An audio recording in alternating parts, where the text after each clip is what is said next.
Good morning everyone, welcome back to my channel. কেমন আছো তোমরা সবাই? আশা করছি সবাই খুব ভালো আছো। আমিও বেশ ভালো আছি। আমার আরও একটা নতুন দিনের নতুন ব্লগে তোমাদের অনেক ভালোবাসা আর ওয়েলকাম জানিয়ে আজকের ব্লগটা শুরু করলাম। প্রতিদিনের মতো আজকের সকালটাও আমার একইভাবেই শুরু হয়েছে। সকালবেলা ওঠার পর সমস্ত বাসি কাজ সেরে ফেলেছি আর এদিকে এখন বিছানাটা গোছানোও কমপ্লিট। রিন্টু গাছে ফ্রেশ হতে আমি এখন জানলাটা খুলে একটু বসেছিলাম। তারপর আমিও প্রত্যেক দিনের মতন বাইরে বেরিয়ে গিয়ে একটু রোদে দাঁড়াবো। এই শীতকালটায় রোদটায় দাঁড়াতে বেশ ভালো লাগে, আর বাড়ির সামনে যদি ফাঁকা উঠোন থাকে তাহলে তো কোনো প্রশ্নই নেই। তবে এখন আর রোদে খুব বেশি টাইম দাঁড়ানো যায় না, কারণ শীতটা যেহেতু কমেই গেছে আর রোদের তাপটাও বেড়েছে, সেই জন্য খুব বেশিক্ষণ দাঁড়ানো যায় না। তাও ওই 2-5 মিনিট দাঁড়ানোর পর ঘরে এসে আমার একটা ভিডিও এডিটিং করার ছিল, সেই কাজটা সেরে ফেলেছি। আর তার মধ্যে রিন্টু বেরিয়েও গেছে। ও বেরিয়ে যাওয়ার পর আমার যা যা কাজ থাকে, ওর ভিজে গামছাটা চেয়ারের ওপর থেকে নিয়ে বাইরে মেলে দেওয়া, বাইরের বাথরুমটায় জল তোলা, জামা কাপড়গুলো আজকে অনেকটা সকাল করে কাচা হয়েছে, ওগুলোকে এখন তুলে নেব, তারপর ভাঁজ করে রাখবো।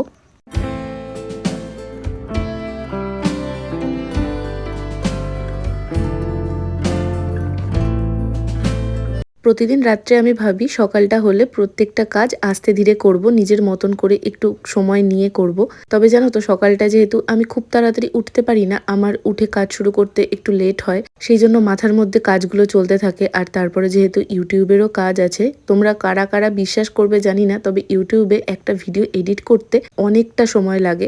এটার পেছনে অনেকটা খাটনি থাকে। কেউ কেউ মনে করে বাড়ি বসে প্রতিটা কাজ করছে, ওই তো ক্যামেরা সেট করলেই হয়ে যায়। না গো, অতটা ইজি না। একটা কাজ করতে যদি 10 মিনিট লাগে, ইউটিউবে ভিডিও করার জন্য সেটা 20 মিনিটে গিয়ে দাঁড়ায়। কারণ সেই জিনিসটাকে তোমাদের সামনে সুন্দরভাবে ফুটিয়ে তোলার জন্য কোন অ্যাঙ্গেলে ক্যামেরা সেট করলে সেটা দেখতে তোমাদের ভালো লাগবে, তারপর সেটাকে আবার এডিট করা, এই যে ভয়েস দেওয়া, সব মিলে অনেকটা টাইম লাগে। ইউটিউবটা আমি যখন শুরু করেছিলাম তখন সবাইকে করতে দেখতাম, আমারও করার ইচ্ছা ছিল, একটা ভালো লাগা ছিল, সেইখান থেকে শুরু করেছিলাম। তবে এতটা আমার এটার প্রতি ভালোবাসা ছিল না, যে কারণে জানো তো আমি অনেক দিন বাদে বাদে ভিডিও দিতাম। আর সেই চ্যানেলটা তো এখন নেইও, ডিলিট করে ফেলেছি। তখন আমি মেকআপ ভিডিও করতাম। যাই হোক, এখন কিন্তু সত্যি কথা বলতে ভিডিওটা না আমার প্রত্যেক দিনের একটা রুটিন হয়ে গেছে।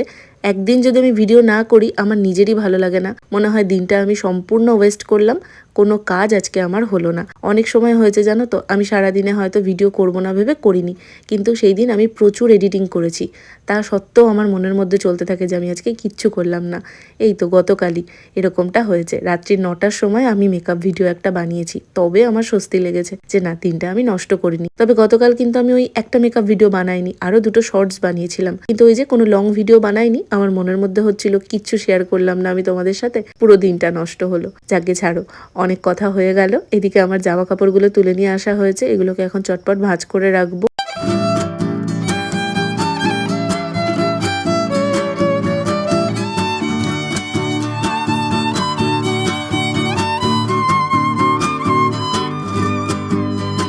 তোমাদের মধ্যে অনেকে আমার ভিডিও একদম প্রথম থেকে দেখো, আগের চ্যানেলেও অনেকে ছিলে, আবার অনেকে একদম নতুন নতুন জয়েন করছো। যারা নতুন জয়েন করেছো, আমার ভিডিও প্রথম দেখছো, তারা কোথা থেকে দেখছো অবশ্যই একটা কমেন্টে জানিও। তোমাদের তো কমেন্ট সেভাবে পাই না, ফলে আমি বুঝতেও পারি না তোমরা কারা কারা আমার ভিডিও দেখছো। আমার বেশ ভালো লাগে তোমাদের কমেন্ট পড়তে। এই ঘরে ঘড়িটার পাশ দিয়ে বেশ ধুলো পড়েছিল, সেটাকে একটু পরিষ্কার করে নিলাম। আপাতত আজকে আর কোনো কাজ নেই, অনেকটা বেলাও হয়েছে। আজকে ব্লগটা আমি একটু দেরি থেকেই শুরু করেছিলাম, স্নান টান সমস্ত কিছু সেরে ফেলার পর। এখন আমি একটু এডিট করব। ওদিকে আমার এডিট করতে করতে মাও চলে এসেছে, আর এখন বসে পড়েছি লাঞ্চ করতে। আজকে লাঞ্চ করতে একটু লেট হয়ে গেছে, কারণ মার স্কুল থেকে আসতে আজকে একটু দেরি হয়েছে। তারপর আসার সাথে সাথেই খেতে বসার ইচ্ছে থাকে না, একটুখানি বসে হাত পা ধুয়ে ফ্রেশ হয়ে তারপরে বসেছিলাম লাঞ্চ করতে।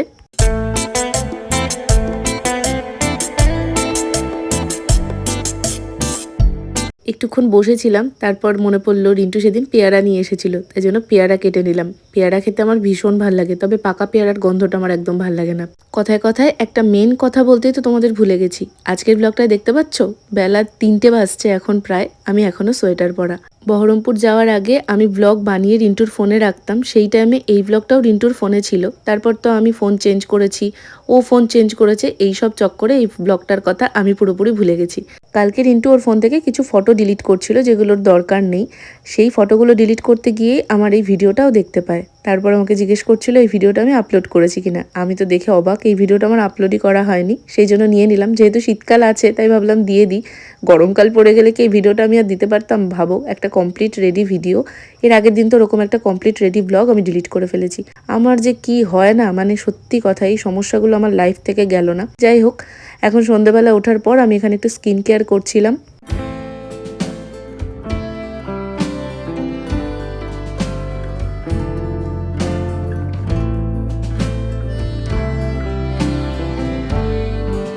অনেক দিন হয়ে গেল তোমাদের কোনো কমেন্ট আমার ব্লগে শেয়ার করা হয় না। চলো স্কিন কেয়ার করতে করতে তোমাদের কিছু কমেন্ট পড়া যাক।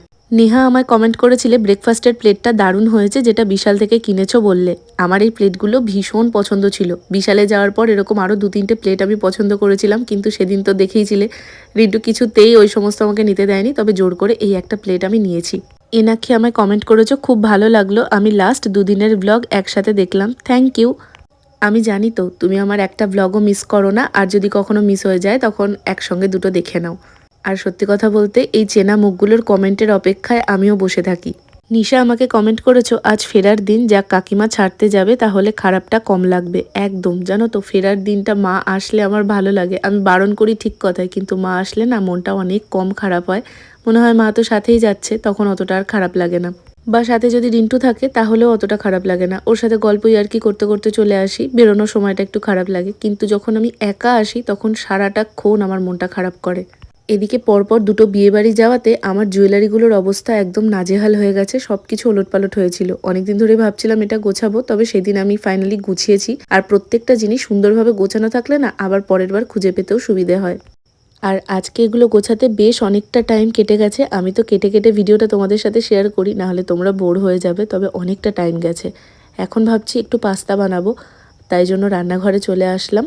একটা টাইম ছিল যখন আমার ইপ্পি নুডলসটা খেতে বেশ ভালো লাগতো, তারপরে হলো টপ রামেনটা খেতে আমার ভালো লাগতো, ম্যাগিটা মাঝে মধ্যে বেশ ভালো লাগতো। এখন আমার আবার পাস্তাটা বেশি ভালো লাগে সব কিছুর থেকে, সেই জন্য পাস্তাটাই একটু বেশি করে এনে রাখি। এই যে এখন আমি ভয়েস দিচ্ছি, এখন এই পাস্তাটা দেখে আমার একটু হোয়াইট সস পাস্তা খেতে ইচ্ছা করছে। তবে দেখি একদিন অবশ্যই বানাবো। এর আগে একবার বানিয়েছিলাম, দারুণ হয়েছিল খেতে। নিজে রান্না করে নিজেই 5বার বলেছিলাম যে খুব ভালো হয়েছে, আর বহরমপুরে গিয়ে বাবা মাকেও করে খাইয়েছিলাম।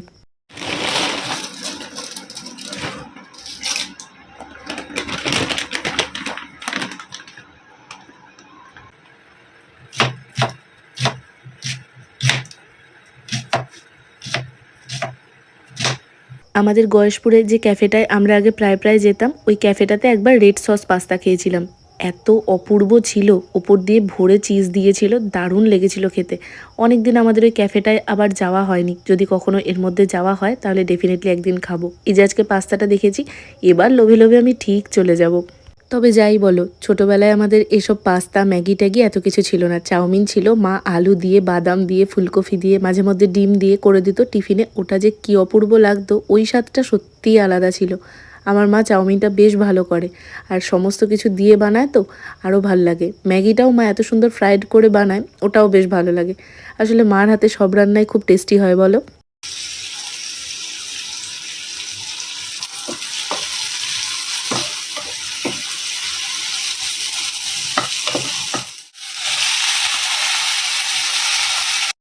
তেলের মধ্যে শুকনো লঙ্কা, তার সঙ্গে বেশি করে পেঁয়াজ আর রসুন দিয়ে ভালো করে সেটাকে ভেজে নিয়েছি। এরপর সেদ্ধ করে রাখা পাস্তাটা ওর মধ্যে দিয়ে আরেকটু ভালো করে ভেজে নেব।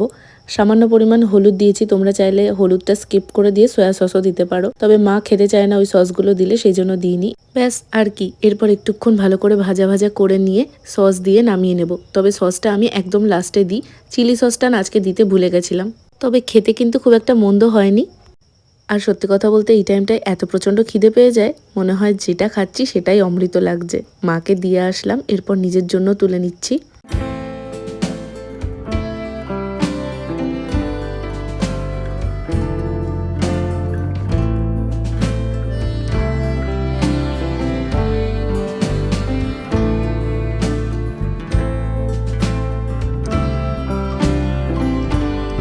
মার ভাগেরটা মাকে দিয়ে আসার পর আমি খাবো ঠিকই, তবে তার আগে এই কড়াইটাকে ধুয়ে নিয়ে আসবো, কারণ খেয়ে উঠে না আমার আর কাজ করতে একদম ভালো লাগে না। তার জন্য আগেই সমস্ত কাজ কমপ্লিট করে নিয়েছি।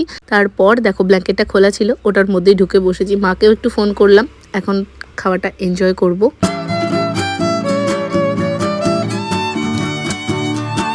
তার সাথে আজকের ব্লগটা তাহলে এখানেই শেষ করছি। ব্লগটা কেমন লাগলো তোমাদের অবশ্যই একটা কমেন্ট করে জানিও। চ্যানেলে প্রথমবার হলে সাবস্ক্রাইব করে পাশে থেকো। দেখা হবে খুব শিগগিরই নতুন কোনো ভিডিও নিয়ে। আজ তবে আসি, টাটা।